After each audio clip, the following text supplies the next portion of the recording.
Hello friends, Vishal Chhabra Academy once again welcomes you all.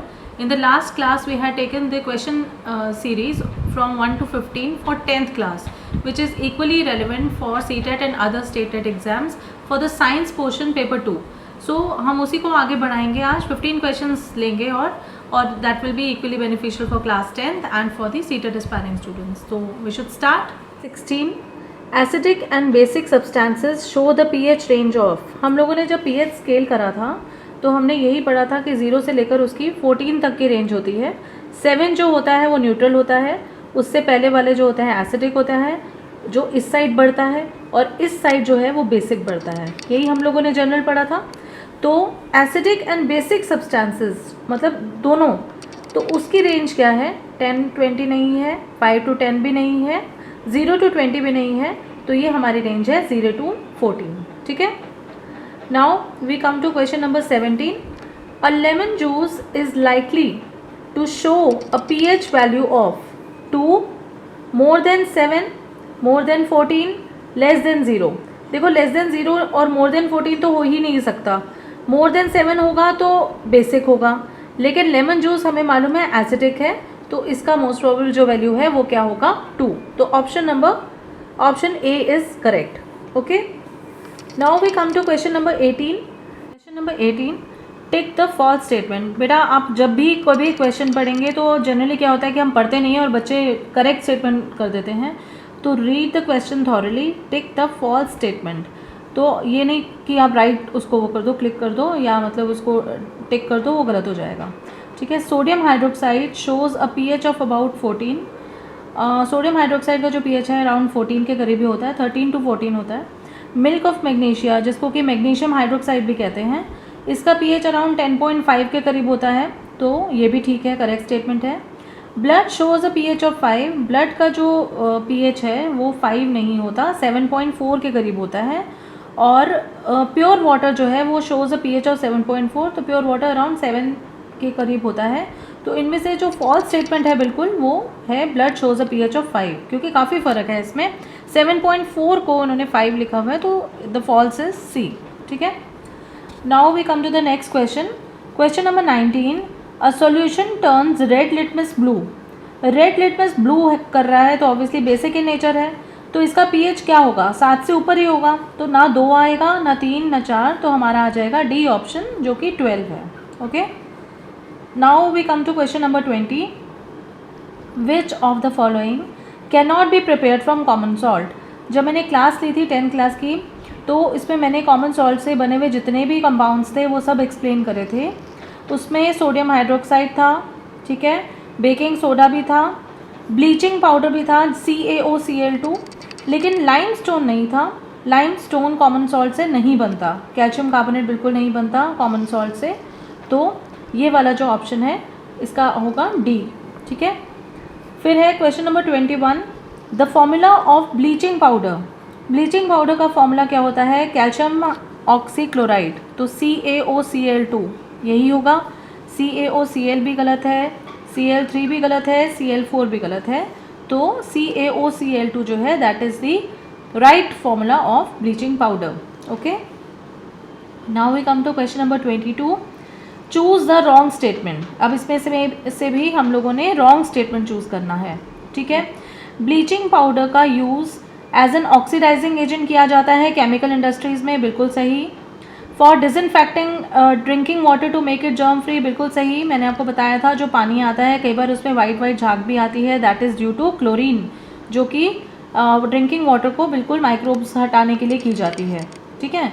और for bleaching cotton and linen in textile industry, और कपड़े की जो dying होती है, ब्लीच करना होता है, इसके लिए भी ब्लीचिंग पाउडर का यूज़ किया जाता है। और to check the pH of the solution, नहीं, पीएच सॉल्यूशन चेक करने के, pH of a solution check करने के लिए ब्लीचिंग पाउडर का यूज़ बिल्कुल नहीं किया जाता। और हम लोगों को यहाँ पर रॉन्ग स्टेटमेंट ही चूज़ करना था, तो डी ऑप्शन हम लोग वो करेंगे। ठीक है, राइट करेंगे।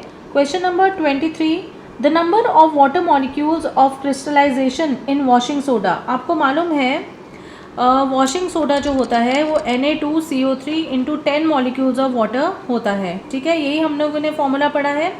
तो मॉलिक्यूल ऑफ क्रिस्टलाइजेशन इसमें कितने हैं? 10। तो इसमें आंसर क्या आएगा? 10 बी पार्ट आ जाएगा इसका। ठीक है। अब हम करेंगे next question number 24। Permanent hardness of a water can be removed. जो पानी की परमानेंट हार्डनेस है उसको हम कैसे रिमूव कर सकते हैं? सोडियम हाइड्रोक्साइड डाल के, सोडियम क्लोराइड डाल के, सोडियम कार्बोनेट डाल के, या सोडियम बाइकार्बोनेट डाल के। तो इसमें हमारा जो ऑप्शन आएगा वो सोडियम कार्बोनेट आएगा, क्योंकि उससे फिर वो इनसॉल्युबल जो प्रेसिपिटेट्स बनाता है, जिसकी वजह से ये परमानेंट हार्डनेस जो है वो इससे रिमूव हो सकती है। ठीक है, क्योंकि insoluble calcium carbonate and magnesium carbonate बनते हैं। क्या बनते हैं? इनसॉल्युबल कैल्शियम कार्बोनेट और मैग्नीशियम कार्बोनेट बनते हैं, जिससे कि परमानेंट हार्डनेस को रिमूव किया जा सकता है। ठीक, तो हमारा ये ऑप्शन सी सही रहेगा। फिर है question number 25। The formula of plaster of Paris. Plaster of Paris का फॉर्मूले के लिए हमेशा ये ध्यान रखना कि हाफ मॉलिक्यूल ऑफ वाटर रहता है, और प्लास्टर ऑफ पेरिस जो है वो कैल्शियम सल्फेट होता है। ठीक है, यहाँ पे यहाँ पे एक मॉलिक्यूल ऑफ वाटर दिया हुआ है, यहाँ 3/2 दिया हुआ है, या नन ऑफ द अबव दिया हुआ है। ये तीनों ऑप्शंस रॉन्ग हैं, तो हमारा जो करेक्ट ऑप्शन है वो है option A. Okay, now we come to question number 26। An aqueous solution turns red litmus blue. Red litmus blue हो रहा है तो इसका मतलब बेसिक इन नेचर है। Excess addition of which of the following solution would reverse the change. अब हम इसमें ऐसा क्या डालें कि उल्टा हो जाए, मतलब ब्लू टू रेड हो जाए? तो ऑब्वियसली आप एसिड डालेंगे, तो baking powder is not an acid, ammonium hydroxide solution is not an acid, lime भी नहीं रहेगा। हाइड्रोक्लोरिक एसिड जो है इस प्रोसेस को रिवर्स करके ब्लू लिटमस को रेड करेगा, जिसकी वजह से, क्योंकि एक स्ट्रॉन्ग एसिड है, ये हाइड्रोजन आयन ज़्यादा प्रोड्यूस करता है, तो इसकी वजह से ये प्रोसेस तभी रिवर्स होगा जब हम स्ट्रॉन्ग एसिड डालेंगे इसमें। ठीक है, तो option number D is correct. Now we come to question number 27. One of the constituents of baking powder is sodium hydrogen carbonate. Sodium hydrogen carbonate. The other constituent is, कौन सा है इसमें?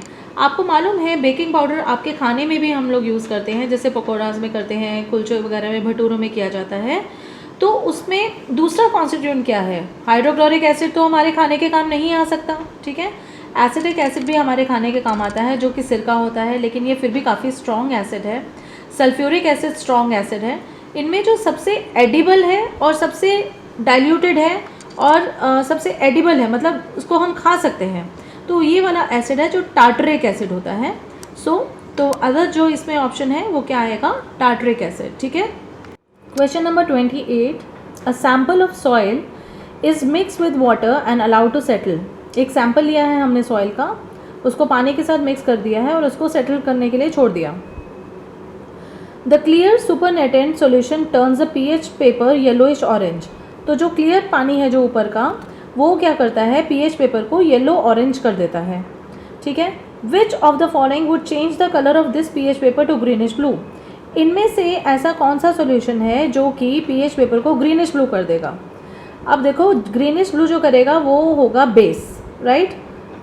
ठीक है, हम लोगों ने जब ये पढ़ा था क्लास में, हम लोगों ने ये पढ़ा था कि जो बेस है वो इसका कलर क्या कर देता है? Greenish blue. जब मैंने आपको पूरा टेबल दिया था और सब बताए थे कलर चेंजेस, तो इसमें अगर देखा जाए तो लेमन जूस, विनेगर, ठीक है, ये दोनों तो वैसे भी एसिडिक के नेचर है। कॉमन सॉल्ट जो है वो NaCl है। तो यहाँ पे जो बेस है, क्षार है, वो कौन सा है? An antacid. So D is the right option. Okay, फिर है question number 29। Which of the following statements are true for acids. Acids के लिए कौन सी चीज़ इसमें बात सही है? पहला, bitter and change red litmus to blue, sour and change red litmus to blue, sour and change blue litmus to red, bitter and change blue litmus to red. देखो, acids जो होते हैं ना वो सार होते हैं, और वो क्या चेंज करते हैं? ब्लू लिटमस को रेड करते हैं। ठीक है, रेड को ब्लू नहीं करते। ठीक है, और उसके बाद रेड को ब्लू नहीं करते, फिर बिटर और ब्लू को रेड नहीं करते। तो इनमें जो सबसे सही ऑप्शन है वो ये है कि जो एसिड्स होते हैं वो थोड़े खटास में होते हैं और उनका काम होता है ब्लू लिटमस को रेड करना। ठीक है, आज का लास्ट क्वेश्चन है question number 30। Which of the following are present in a dilute aqueous solution of hydrochloric acid. आपको मालूम है हाइड्रोक्लोरिक एसिड जो होता है H+Cl- है। ठीक है, और जो इसके हाइड्रोजन आयन्स हैं उनको हम हाइड्रोनियम आयन्स भी कहते हैं, तो इसको हम H3O+ और Cl- भी लिख सकते हैं। तो देखो हमारा जो फर्स्ट ऑप्शन है उसी में लिखा हुआ है H3O+ + Cl-, तो ये हमारा बिल्कुल एब्सोल्युटली राइट ऑप्शन है। बाकी ये भी गलत है क्योंकि हाइड्रोक्सिल आयन्स तो इसके अंदर है ही नहीं, और ये भी गलत है, ठीक है। और अनआयनाइज HCl अगर अनआयनाइज्ड होगा तो फिर वो उसमें आयन्स कैसे बनेंगे, तो ठीक है हमारा जो फर्स्ट ऑप्शन है A option, it is absolutely correct. I hope आपको ये क्लास समझ में आई होगी। एक सीरीज़ ऑफ क्वेश्चन आंसर्स हम लेकर चलेंगे, जो भी चैप्टर करते रहेंगे, क्योंकि सीटेट का पेपर भी पास आने वाला है, उनके लिए भी काफ़ी सही रहेगा। और 10th क्लास के बच्चों को अभी से MCQ की आदत पड़ जाएगी, तो that will be quite relevant for you. I hope you like this class, and if you really like, share and subscribe my channel, and please press the bell icon for the further notifications. Thank you so much. Till next class, see you. Bye bye.